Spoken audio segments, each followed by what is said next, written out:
Good evening, and first tonight only on KHOU 11 News, a story about a former Huntsville police officer who claims she was fired after accusing her sergeant of sexual harassment and abuse.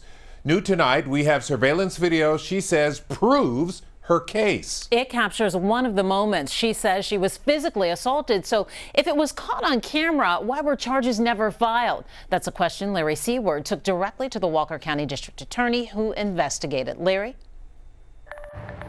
Walker County's district attorney put evidence into storage over a year ago, but he remembers that complaint, the video you saw, and why he never filed charges. That's former Huntsville police officer Kimberly Webb, knocked down, holding her arm, and according to medical records, bruised by her then sergeant's foot sweep during an office retirement party last February. Video given exclusively to KHOU 11 News shows the man demonstrating the move after Webb's fall. But that doesn't make it an assault. Walker County District Attorney David Weeks saw nothing to file charges then.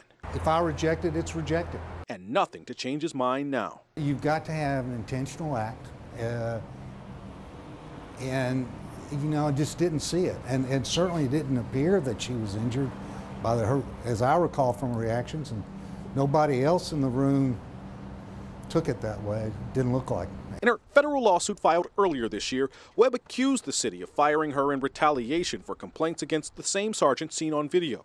Webb claimed the man made sexual advances and physically abused her, and specifically mentioned this case. She declined interviews, and it's unclear how this video changes her case. But Weeks, it certainly didn't appear that she was injured, isn't losing sleep. In Huntsville, Larry Seward, KHOU 11 News.